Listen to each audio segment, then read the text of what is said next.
किंतु वे सदैव अपने दिव्य पद पर बने रहते हैं। भगवान दिव्य पद पर अपने बने रहते हैं। जैसे कि प्राइम मिनिस्टर जो है कभी कभी जाए अगर जेल में, और जेल में गया तो वहां पर कैदी भी है, तो कैदी देखे है, देख अपन लोग 420, क्योंकि अपन लोग 420 हैं इसीलिए हम लोग जेल में आए। देखो भैया आज प्राइम मिनिस्टर भी आया है जेल में, असल में ये भी 420 है इसीलिए ये आज आया है जेल के अंदर। पर क्या प्राइम मिनिस्टर कैदी है इस वजह से वो जेल के अंदर आया?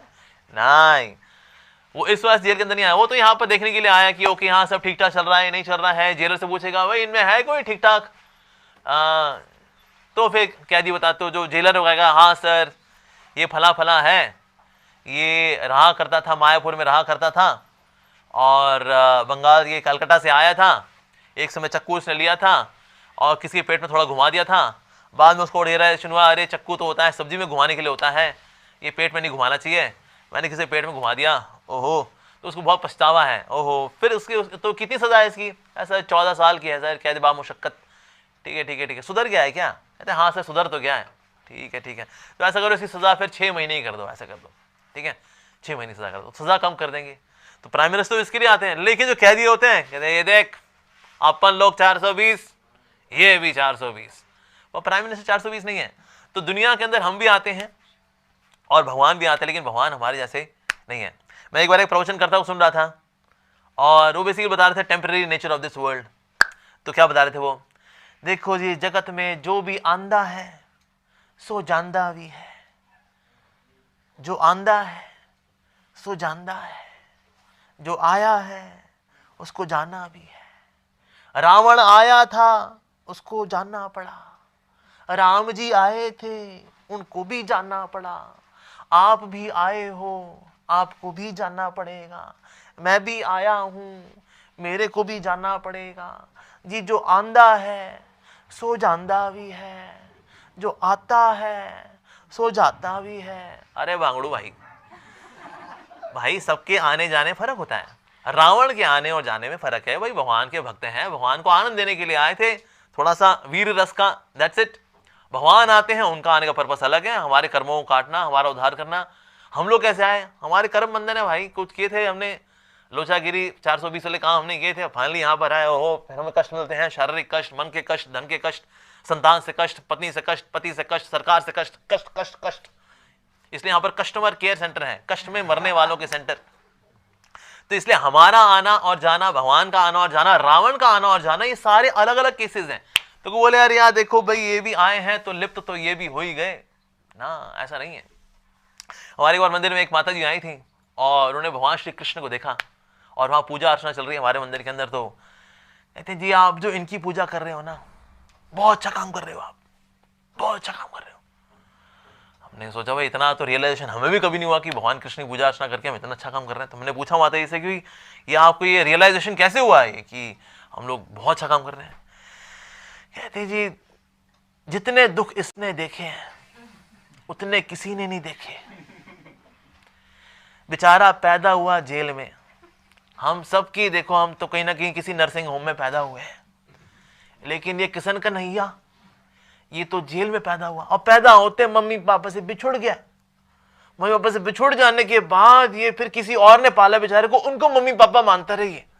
बड़े होके उसको पता लगे कि मेरे मम्मी पापा तो जेल में है, और इसके मामा इतने गंदे थे, इतने गंदे थे, छोटा सा था तो कभी पूतना को भेज दिया, कभी शक्टासुर को भेज दिया, कभी इसको तो उसको, इतने इतने गंदे मामा, ओए होए।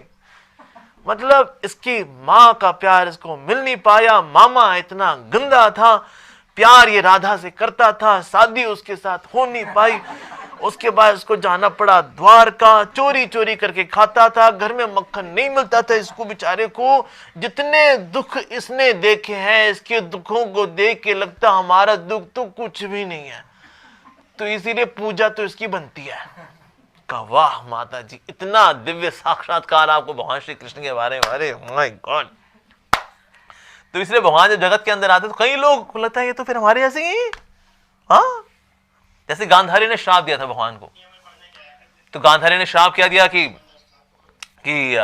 आपकी वजह से मेरे पुत्रों का नाश हुआ, आपकी वजह से। मैं श्राप देती हूं जिस तरह से आपकी वजह से मेरे कुल का नाश हुआ है, आपके भी कुल का नाश हो जाएगा वासुदेव। अच्छा, भगवान को श्राप, क्या भगवान पे श्राप काम करता है? नहीं, भगवान पे श्राप काम नहीं करता जी। वैसे हालांकि भगवान ने श्राप का इस्तेमाल किया अपनी लीला को वाइंड अप करने के लिए, लेकिन देखिए उद्धव जी वो भी यदुवंशी हैं, लेकिन वो तो रहे, यानी कि एक्चुअली वो शराब की वजह से नहीं गए थे, भगवान की इच्छा से गए थे। लेकिन गांधारी के साथ क्या हुआ बाद में?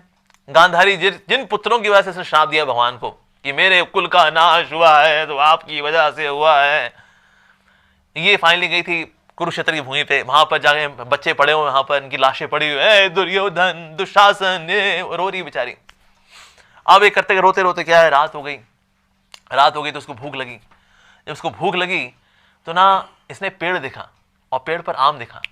पेड़ पर आम देख करके गांधारी मन में आया, इतनी भूख लगी, ये आम खा लूं। तो छलांग मारी थी, लेकिन ना आम हाथ में नहीं आ रहा था, और छलांग मारी लेकिन आम हाथ में नहीं आ रहा।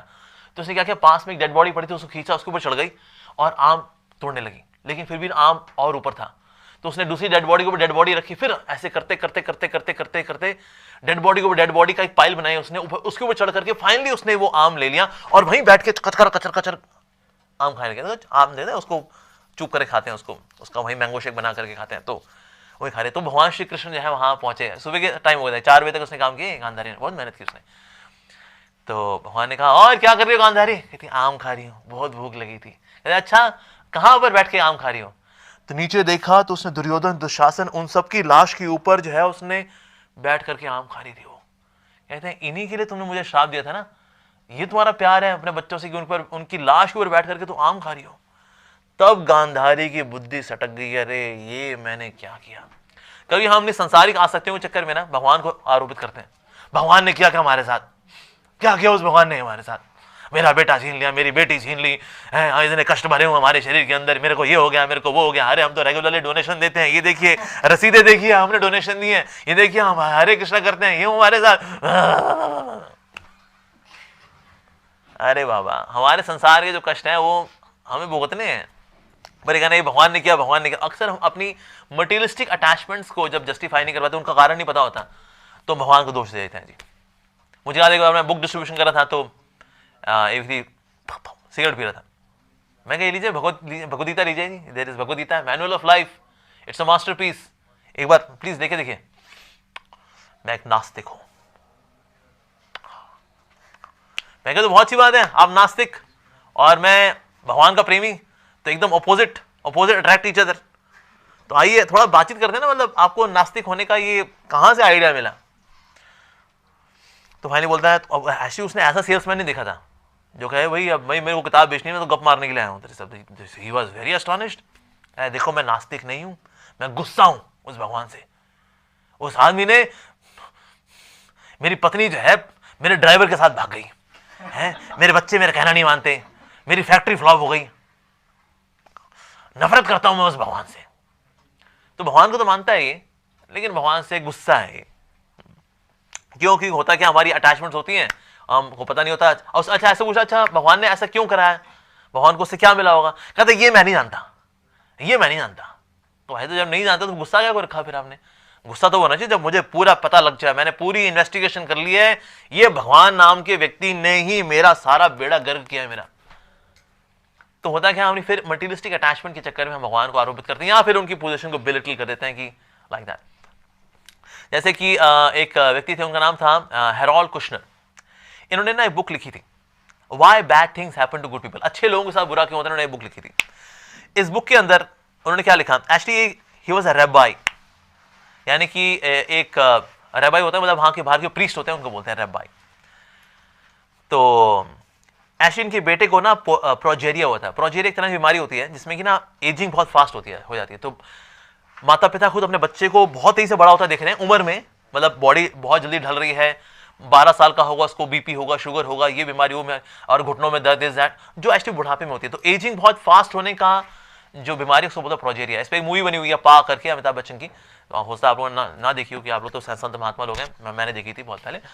तो प्रोजेरिया की बीमारी जो होती है ना, बच्चे के लिए कष्टदायक होती है, लेकिन ना माता पिता के लिए ज्यादा कष्टदायक होती है, बिकॉज वो खुद देखते हैं अपने बच्चे को मृत्यु की ओर जाते हुए। ओह सो पेनफुल, सो पेनफुल। तो ये देखा था उसने, अपने बच्चे की मौत देखी थी, and he was a priest. तो उसको लगा मैं तो प्रीस्ट हूं, मैं तो लोगों को अच्छे वचन सुनाता हूं, मेरे साथ भगवान ने कर दिया।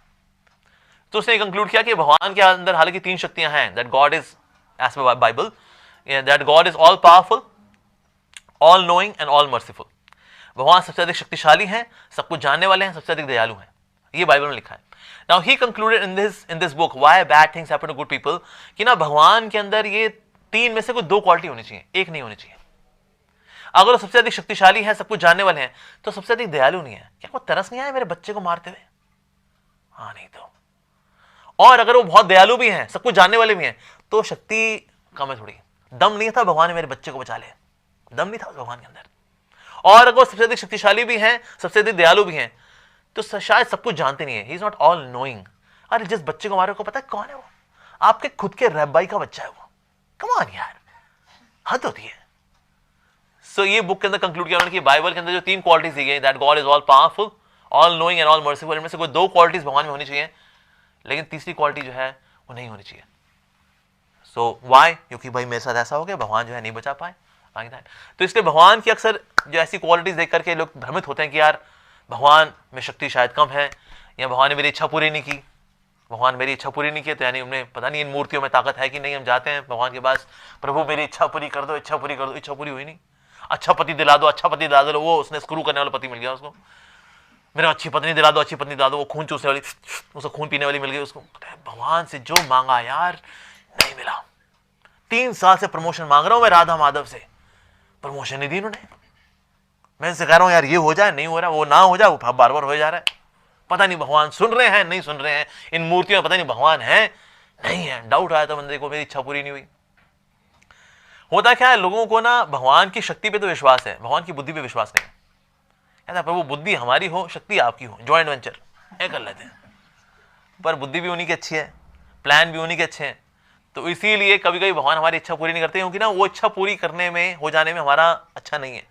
और अगर आप ध्यान से सोचेंगे ना, बहुत अच्छा है कि हमारी सारी इच्छा पूरी नहीं होती। अगर हमारी सारी इच्छा पूरी हो जाए ना, बेड़ा गर्क हो जाए हमारी जिंदगी का। ऐसी कई ऐसी लेफ्ट राइट टेढ़ी मेढ़ी इच्छाएं जो है मन के अंदर भरी होती हैं। भगवान अगर तथास्तु की मशीन लगा दें, तथास्तु तथास्तु तथास्तु तथास्तु तथास्तु, पूरी दुनिया का बेड़ा गर्क हो जाएगा। तो भगवान का बड़ा शुक्रिया है कि भगवान हमारी सारी इच्छाएं पूरी नहीं करते, एक्चुअली नहीं करते। पर yes, God is all knowing and he is all powerful. Please take a moment to subscribe and press the bell icon on the YouTube app to never miss